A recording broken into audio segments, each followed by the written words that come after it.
Ada sebuah rahasia besar mengenai dinamika perpisahan yang jarang sekali disadari oleh kebanyakan pria.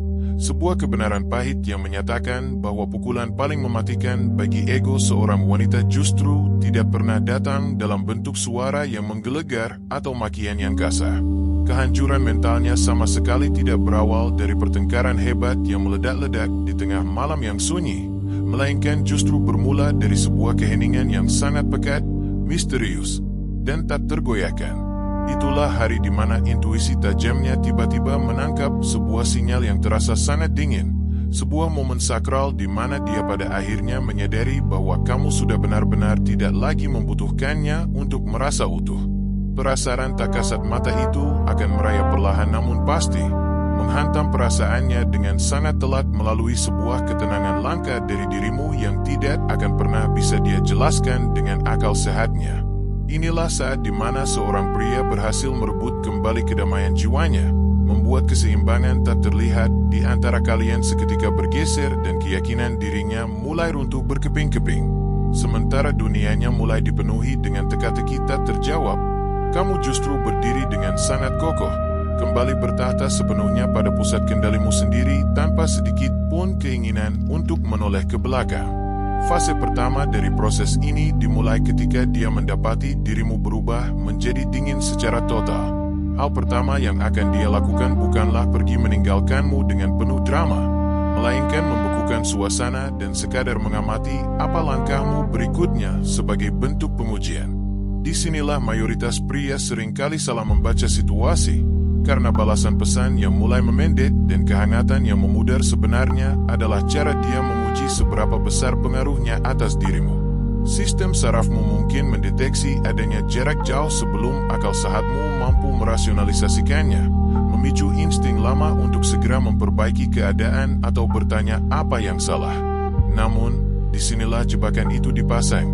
Sikap dinginnya bukanlah bentuk kemandirian emosional, melainkan ketakutan murni yang disamarkan sebagai rasa tidak peduli. Dia takut karena menyadari bahwa pusat gravitasi emosionalmu telah menjauh dari suasana hatinya, dan dia sangat ingin membuktikan apakah jarak yang sengaja ia ciptakan ini masih bisa memancing reaksimu. Selama kamu masih gigih mengejarnya dan sibuk memberikan penjelasan, dia akan merasa memegang kuasa penuh atas hidupmu. Namun tepat pada detik kamu berhenti bereaksi, seluruh skenario ujian tersebut akan runtuh dengan sendirinya karena taktik bersikap dingin itu hanya akan efektif jika mampu menggoyahkan stabilitas batinmu. Memasuki fase kedua, sang wanita akan dilanda kebingungan hebat yang merusak nalar logikanya. Pada tahap ini, dia sebenarnya belum merindukanmu dalam artian romantis, melainkan dia merindukan dominasi serta pengaruh yang biasa ia miliki atas setiap jengkal emosimu. Dia mengharapkan sebuah perlawanan atau ledakan emosi darimu yang bisa menegaskan bahwa dirinya masih menjadi pusat dari semestamu. Namun ketika dia tidak mendapatkan apa-apa, kegelisahan pun mulai mendidih di dalam benaknya. Kamu yang dulu sangat mudah ditebak kini berubah menjadi sosok misterius yang sama sekali tidak terbaca, membiarkan waktu mengalir di antara pesan-pesanmu dan menciptakan ruang kosong yang memaksanya untuk berhadapan dengan dirinya sendiri. Dia mungkin akan mulai memeriksa keadaanmu secara diam-diam, menelusuri kembali momen indah di masa lalu melalui media sosial, atau bahkan mengirimkan pesan basa-basi yang sebenarnya hanya bertujuan untuk mencari validasi apakah dia masih berharga bagimu. Ketika ketenanganmu tidak memberikan sinyal apapun untuk ditafsirkan, keyakinannya pun akan luluh karena dia sadar bahwa akses menuju jiwamu telah tertutup rapat, sebuah kenyataan yang jauh lebih kejam daripada kemarahan manapun. Selanjutnya, dia akan menghadapi efek cermin yang sangat kuat di mana jarak yang kamu ciptakan berubah wujud menjadi sebuah cermin yang sangat jujur yang menelanjangi segala ketergantungannya selama ini. Dia mungkin akan berpura-pura bahwa semua ini sama sekali tidak mengganggunya dengan mengunggah foto-foto ceria untuk terlihat bahagia di dunia maya. Namun jauh di lubuk hatinya, ada sesuatu yang terasa sangat jenggal karena energi hangat yang dulu kamu berikan kini telah benar-benar lenyap. Ketidaknyamanan yang menyiksa ini hadir justru karena kamu telah sepenuhnya berhenti membutuhkan validasi dari dirinya, sementara dia ternyata masih sangat kecanduan dengan pengakuan dari dirimu. Peran di antara kalian berdua pun berbalik secara diam-diam. Dia mulai bertanya-tanya dengan cemas apakah kamu sudah benar-benar melangkah pergi, dan dia dilanda ketakutan jika ada orang lain yang kini mendapatkan versi terbaik dari dirimu yang dulu selalu dia anggap remeh. Keheningan yang kamu pilih bukanlah sebuah hukuman untuk menyiksanya, melainkan murni sebuah refleksi diri yang mendalam di mana kamu memilih untuk menjalani hidup yang selaras dengan prinsipmu sendiri, mencapai apa yang oleh para tokoh stoik disebut sebagai apatheia, sebuah kondisi ideal di mana kamu tidak lagi goyah oleh kekacauan eksternal. Fase keempat akan menyingkap sebuah sandiwara ketika dia mulai memalsukan rasa percaya diri di hadapan publik. Kepercayaan diri yang palsu akan selalu terdengar jauh lebih bising karena ia tak tahan dengan kenyataan bahwa kamu tak lagi mengawasi atau bereaksi padanya. Dia mulai memoles tampilannya agar terlihat kuat, memilih kutipan bijak tentang pemberdayaan, dan mengunggah berbagai foto yang menyiratkan kebahagiaan mutlak yang sebenarnya tidak memancarkan ketulusan dari sorot matanya. Setiap unggahan tersebut dirancang khusus untuk menyampaikan pesan tersirat. Aku baik-baik saja tanpamu, namun di baliknya tersimpan pertanyaan sunyi yang ia harap akan kamu jawab.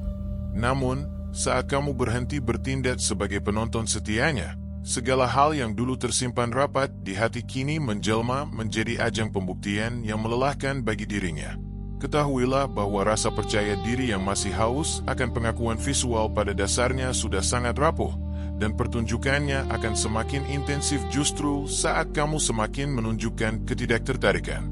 Perbedaan mencolok antara kamu yang membangun struktur hidup abadi dalam keheningan dengan dia yang memutar pertunjukan demi energi luar akan semakin kentara seiring berjalannya waktu, hingga akhirnya topeng kepalsuan itu merosot turun dan menyingkap kenyataan bahwa apa yang selama ini terlihat seperti kekuatan nyatanya hanyalah kepanikan yang menahan napas. Pada fase kelima, egonya pun hancur lebur secara perlahan dan sunyi di relung jiwanya yang terdalam. Dia membangun rasa percaya dirinya di atas keyakinan angkuh bahwa kamu jauh lebih membutuhkannya daripada dia membutuhkanmu. Namun pertumbuhan hebatmu saat ia tak lagi ada sukses membuktikan sebaliknya. Kesadaran paling menyakitkan baginya bukanlah saat kehilanganmu, melainkan saat mengetahui fakta bahwa kamu sama sekali tidak hancur tanpa kehadirannya, bahwa duniamu tidak menyempit, dan arah hidupmu tidaklah lenyap. Sikap menarik diri yang dulu ia banggakan sebagai sebuah kekuatan kini terlihat persis seperti sebuah ketakutan akan kehilangan kendali atas dirimu. Ego manusia sangat membenci apa yang tidak bisa diatur, dan sikap diamu sukses membuatnya mati kelaparan tanpa daya, menghancurkan cermin yang biasa digunakan egonya untuk mengagumi diri sendiri. Kini dia hanya bisa mengawasi dari kejauhan, mencari tahu kabarmu dengan harapan menemukan tanda bahwa kamu sedang menderita. Namun ketika dia melihatmu tetap fokus dan tenang, retakan batinnya pun semakin dalam. Dia sangat menginginkan kelegaan namun tak tahu cara mengaksesnya tanpa harus merendahkan harga dirinya sendiri, menciptakan sebuah kontradiksi besar di mana hasratnya kembali membara namun gengsinya menolak untuk bergerak sejengkal pun. Hingga sampailah kita pada fase ke-6, di mana dia amat menginginkanmu kembali tetapi tak sudi mengatakannya secara terbuka. Keinginan semata tidaklah cukup saat keangkuhan masih merintangi jalannya, sehingga yang tersisa hanyalah tatapan mengawasi kehidupanmu yang terus berjalan lancar tanpa campur tangannya. Dia harus menghadapi kenyataan pahit bahwa dia telah salah besar dalam menilai harga dirimu dan keliru mengartikan keteguhanmu sebagai sebuah kelemahan. Penderitaan yang paling menyiksa batinnya adalah rasa malu yang sunyi, yang muncul tepat ketika tidak ada yang melihat, memaksanya memutar ulang setiap percakapan dengan sudut pandang berbeda dan menyadari betapa seringnya kamu terus memberi tanpa pernah menerima balasan setimpal. Kamu menjelma menjadi sosok yang tak tersentuh karena kamu telah menjadi mandiri secara utuh, berhenti mengukur nilai diri melalui perhatiannya, dan menolak untuk dinegosiasi lewat emosi murahan. Inilah sebuah paradoks menyakitkan yang kini harus dia jalani. Dia sungguh menginginkan dirimu yang sekarang, namun pria tangguh itu lahir justru karena ia telah berhenti membutuhkannya. Semakin lama kamu berpijak kuat pada realitas tersebut, maka semakin permanen pula jarak di antara kalian karena pusat kehidupanmu kini bukan lagi tentang menanti untuk dipilih, melainkan tentang memilih dirimu sendiri setiap hari. Kisah ini berakhir bukan dengan sebuah balas dendam yang dramatis, melainkan dengan sebuah kejernihan dan evolusi diri yang paling sejati. Kamu tidak lagi bereaksi terhadap ujian emosional murahan karena kamu telah berhasil menjadi tuan atas dirimu sendiri, mengendalikan apa yang menjadi milikmu, yakni kedisiplinan dan arah tujuan hidupmu. Saat dia tahu kamu tak lagi membutuhkannya, dia murni kehilangan akses menuju identitas sejatimu, sebuah pergeseran nyata yang membuatmu mustahil untuk dikendalikan kembali. Berdirilah tegak, utamakan misimu di atas segala reaksi, dan biarkan keheninganmu menjadi keadaan alamimu yang memberikan pencerahan bagi siapa saja yang merasakannya. Tepat saat kamu melepaskan kebutuhan akan sebuah reaksi dari luar, kamu berhasil merebut kembali kendali mutlak atas dirimu, menjadi sosok yang mustahil untuk dimanipulasi, digantikan, ataupun diabaikan. Saudaraku, keheningan tidak akan pernah bekerja jika masih diisi dengan penantian tersembunyi. Maka lepaskanlah segala harapan dan biarkan evolusi dirimu yang berbicara dengan lantang di dalam kesunyian yang bermartabat selamanya.